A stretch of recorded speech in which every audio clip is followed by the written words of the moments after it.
This is Chloe Adams, and you're listening to the Badass Boss Babe podcast, a show for girl bosses, disruptors, and overall badasses looking for thoughtful discussion on topics ranging from business to wellness and sex to politics.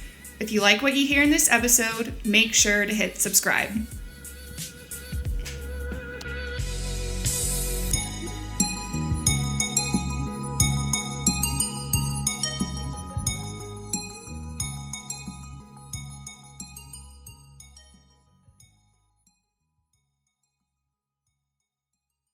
Go ahead and get in. Hey badasses, this season is all about personal growth. The ugly makes you cry and destroy all your negative patterns and parts of your life kind of growth. Thankfully, at the end of that road is a happier and healthier you. On today's episode, we're going to be talking about something I personally suck at, boundaries. With us today is Freda Collins of Boundaries Babe. And we're going to be talking today about how to set boundaries, how to communicate them, and how to hold them. So, Freda, I was so excited when you reached out to me to do a show because, like I said, this is something I am terrible at. And I know a lot of other women just aren't good at this as well. So you're a women's empowerment coach specializing, blah, blah, blah, in helping women build better boundaries in their lives and in business so that they can stay authentic and call in their desires. So before we get into it, what makes you a badass? Hi, Chloe. Thanks for having me. So, when it comes to being a badass, I built a life out of ashes of what was supposed to be so that I could live in authentic alignment. I've been in the lowest of lows and I did what I had to do, like leaving behind the cult that I grew up in, leaving behind hostile work environments and unfulfilling relationships to dig myself out of that and to make a difference in my own life. And now I've been able to take all of that shit I've been through and turn that into a business where I now get to empower other women to do the same and create a life that they love. So it's really, I did not know that about like what you grew up with and everything. So that's like awesome to like know that you've been able to get past that. But I actually read this quote earlier today on Instagram, like while I was laying in bed before we recorded. Mm-hmm. And it was because I want to go into trauma coaching. And the quote was like, only broken people can heal broken people. So, you know, like just the idea that like it takes someone who's been through shit to help people work through their own shit. Absolutely. I definitely agree. Healed people do heal people, and it takes, somebody that's been broken and put themselves back together to really fully empathize with what they're going through and see a more comprehensive view of it. I 100% agree. I think obviously it takes life experience and you have to have gone through things and, you know, been able to put yourself back together. I definitely agree. So what made you want to get into coaching and more specifically in helping women build better boundaries? So I've always been one of those types of people that people have always come to for advice. From back in high school when I was a peer mediator to when I'd be visiting my fiance at the vape shop he managed, and people would just open up to me and begin sharing intimate details of their lives, asking for guidance. So many of my friends, coworkers, and family members noticed great impactful changes in me after I dove into personal development and psychology to change my life and came to me to help them implement changes in their own lives. They jokingly began to call me Coach Freda. And when I know, I was like, what? What's a coach? Like, I'm not helping you with sports. Yeah. And when I came across Lucas Rubix and began studying with him, I realized that my talent for deep connection, using my intuitive and empath abilities to help individuals better their lives, could be used on a larger scale outside of my neighborhood to help a wider range of women better their lives. So I originally started off as a mindset strategist and relationship coach and realized that at least 90% of the issues women needed assistance with stemmed from undone boundary work. It was then that I specialized further to help women quit people pleasing and empower themselves in life and in business by building better boundaries. I mean, building and implementing healthy boundaries has allowed me to curate my life and live in alignment, and that's something every woman deserves to practice and experience. I 100% agree. I'm throwing you a little curveball, but why do you think women are so bad at forming and holding boundaries? Honestly, a lot of us want to please people. We want to be the nice, friendly girl that, everybody loves. And while there's nothing wrong with being friendly, sometimes we tend to forget our own needs when we're caring for others. Kind of like on the airplane when they're doing the whole oxygen mask if the plane goes down demonstration of putting, our mask on our own selves first and then Hmm. helping others.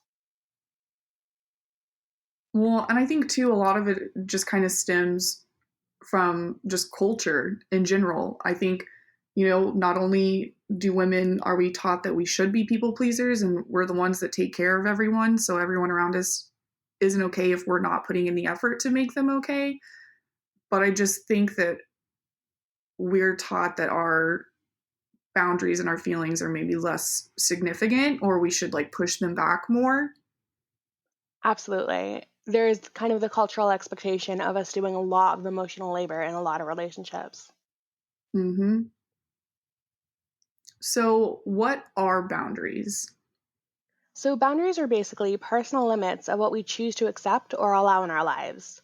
They serve four main purposes: one, to keep people from coming into our personal space and taking advantage of us; two, to keep us from going into another's personal space or taking advantage of them; three, to give each of us a way to embody our sense of who we are; and four, and maybe most importantly, to act as an expectation of what we accept in our lives so that we can have clarity in our relationships.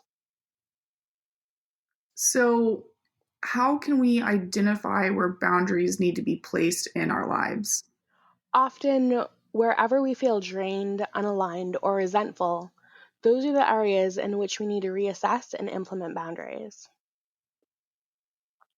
So, like for me right now, I feel like I've grown a lot this year just in general, but I feel like one thing I'm really growing into space is being able to identify where things maybe weren't that healthy before, Hmm. and then set those boundaries.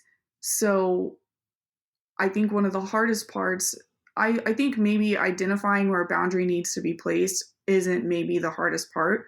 I think it's communicating the boundaries and setting them after Absolutely. we've identified them. So, how can we communicate and set our boundaries after we've identified them and where they need to be? What's the healthiest way to do that? So, I teach my coaching clients a fill in the blank type of framework for setting boundaries. Boundaries help give us what we value or protect our resources, such as our time or money. So, when assessing the boundary we're setting, we must first figure out what it is that we value. Then we look at what we need to protect that resource. And this is what the boundary hinges upon. And then, how will we honor that need? The answer to this question tells us what boundary we need to set.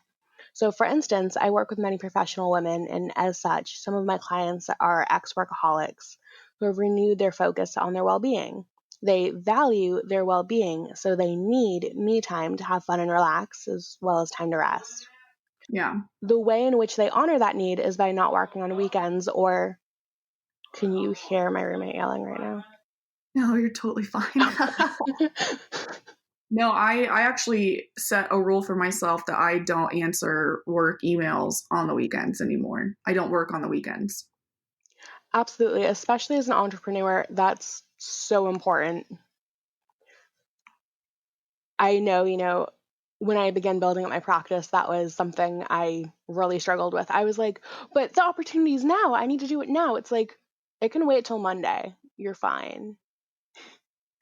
Well, and when you're not setting those boundaries for yourself, that's when burnout happens, and it's just not good when you get burnt out. I will say, so right now I have a situation in my work life where I am trying to be better about setting boundaries in my life. And I feel like my work situation is really testing my ability to communicate my boundaries and set them. Mhm. Um, Definitely struggling in that area right now. Yeah, I've been there firsthand and I know how that can be. I feel like I feel like you always get things thrown at you when you need to have them thrown at you. And it's funny because I am trying to work smarter and not harder as much. So right now in my situation, I'm like being tested to like actually be like, no, like I'm not going to answer an email at 2 a.m. or if I'm out with my friends and like something happens on the weekend, I'm not gonna like jump on my phone or constantly feel the need to take my laptop with me everywhere.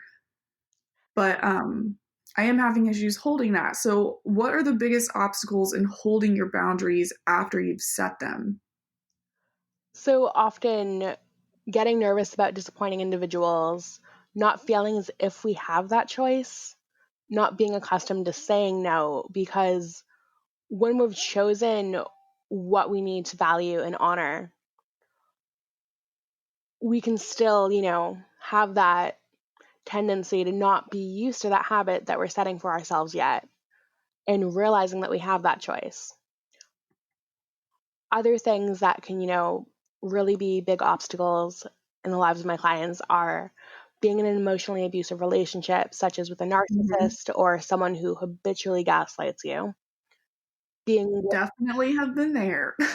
yeah, I have as well. Not fun, but definitely an opportunity to learn really good boundary building skills. So on that, I think I attract narcissists. I don't know what it is. I just keep attracting them. But so when you're in a relationship with a narcissist or someone who gaslights you or just a toxic person, what are what boundaries are they testing first? Like where are you going to start seeing the red flags when it comes to boundaries? A lot of times they'll try to manipulate you to see if you really will stand by the actual truth of the situation. So often when, people gaslight, you've had experience with this as have I, so Yes. something like something totally normal will happen. Something not dramatic at all. And then this individual will take it and somehow make themselves the victim in the situation and make you the person that hurt them, even though you may have literally just bought yourself a sandwich. Yeah.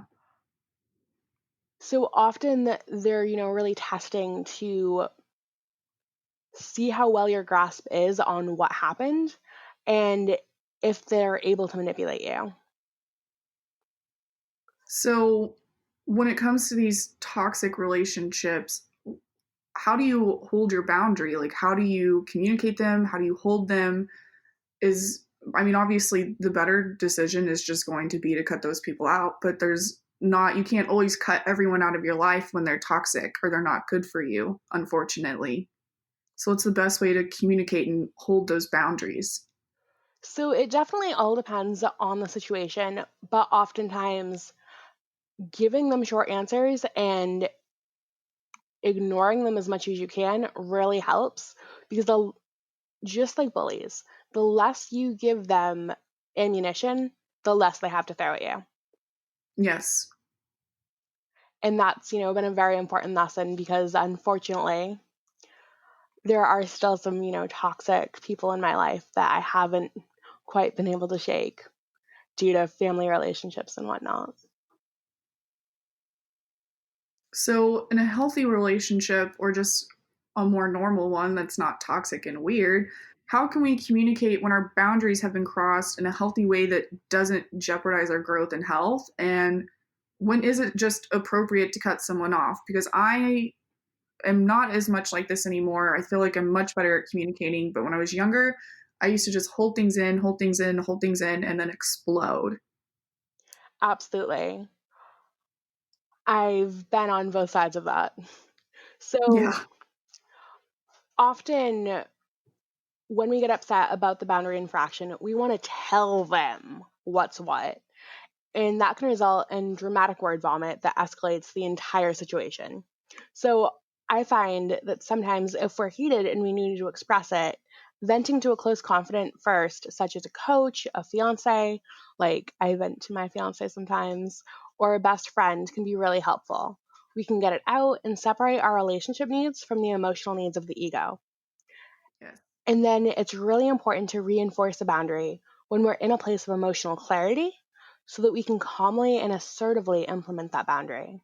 What helps is being able to retreat from the reaction, as other people's emotions are not our responsibility. And learning to find that empowerment when we're in a place of discomfort can be paramount to successfully living an aligned life with healthy boundaries. So, some ways we can do this is focusing on using assertive language. That's really key, because if we're too passive, it can diminish our self esteem. Whereas if we're too aggressive, we can needlessly escalate the situation. It's Yeah. really about being clear and firm. And So what's an example of that? Like what's an example of that was like a roommate or something like that? so, for instance, I'm trying to think of a somewhat more vague one, so I'm not calling anybody out. But let's just say you're at a family gathering and Mhm. somebody speaks to you in a really horrendous way, and everybody just looks at them and they're shocked. They're like, "Did you really just say that?" Instead of, get, That sounds like a lot of my family functions. oh yeah, I know that feeling, unfortunately. So, instead of getting really upset at that person or freaking out on them and, calling them names or doing something that devolves the situation or escalates it even further, simply stating, it's not okay for you to talk to me like that, or that was really disrespectful. And, calling them out in a clear, defined way and saying something along the lines of, that's not something to be made fun of. Can we please move on to a different topic? For instance, a few months ago, I was run off the road by a driver who was not paying attention to where they were going, which Mhm. resulted in me having a concussion. This is the first car That accident. sounds scary. Yeah, it was the first car accident I'd ever been in. And it's like a doozy of a one to get into. Yeah, exactly. And so I've had, 25 years, the most spotless driving record. And Kyle was talking about his driving instructor and how he was a little nutty. And I was, teasing Kyle about, oh, well, maybe that's why you're a nutty driver. And a family member out of nowhere goes, "Oh, you can call Kyle a nutty driver? You have a concussion because you had gotten into an accident." And so I really had to, check my emotions and look at him and go, "That wasn't okay for you to say. That's not something to be made fun of." Yeah. And then I separated myself from the situation and I went and got a drink of water. So when is it appropriate just to cut someone off after they've shown that they cannot respect your boundaries? So, when it comes to cutting individuals off, it can be really difficult. Sometimes we're so busy looking for the good in someone that we're not looking at things objectively.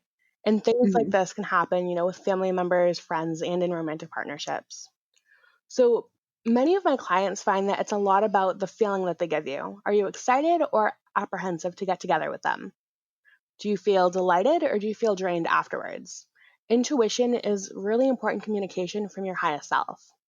Now, if someone's threatening your peace of mind, your self respect or self worth, values or morals, they're not worth having in your life. If you can't, Agreed. exactly, if you can't connect to them unless you're chasing them, that relationship just is not meant to be, regardless of the connection. Or also, I have this issue a lot, but when I start to feel like I can't tell you, like when I start, I guess when I start to feel like I can't hold my boundaries, but when I feel like I can't bring problems to you, or I guess I'm a more confrontational person and Mhm. I don't really have issues calling people out on their shit. So when I start to feel like I can't tell someone, like, I don't like that when you do that, or that's not okay, and I start to feel uncomfortable and kind of like I can't really be open and honest with them, that's when Mhm. I have to start questioning the relationship. Absolutely. I do the same thing. I, try to give the person the benefit of the doubt at first because I'm like, maybe you don't know how you just came off there.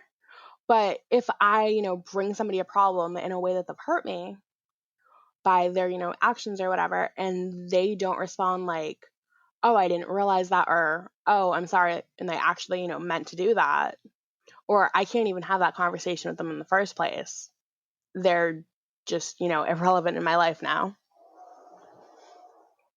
Yeah, I had I've been thinking about this a lot recently because I just had an ex where every time he, like, there would be like, we had three fights our whole relationship.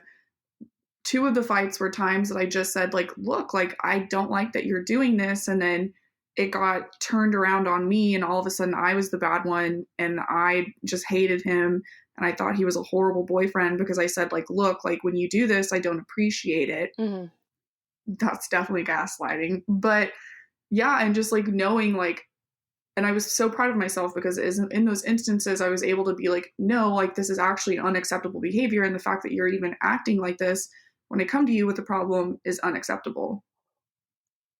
Absolutely. That's so important. And I'm proud of you for that. Way to go. Thanks. Yeah. So one last question, but is there if there was one thing you could say or any advice that you would offer to someone who is really trying to get healthier about setting boundaries in their life and holding them, what advice would you give them? Often, really important boundary work comes down to reparenting. So, Yes, I'm 100% agree. for instance, regardless of, just think of, a typical mother daughter relationship. If you were to tell your mom that somebody was treating you like this, and you could see her reaction was, what the F? Like, why are they still there? Why are you still friends with them? Then chances are you shouldn't be friends with that person, or you shouldn't Well, be and that's, accepting that behavior.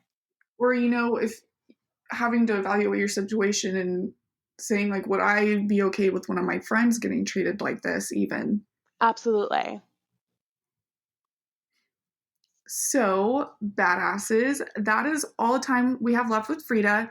Freda, if anyone wants to get in contact with you, how can they do that? So I'm Boundary Babe on Instagram and on Etsy. And She has great content, just throwing that out there. thank you, I appreciate that.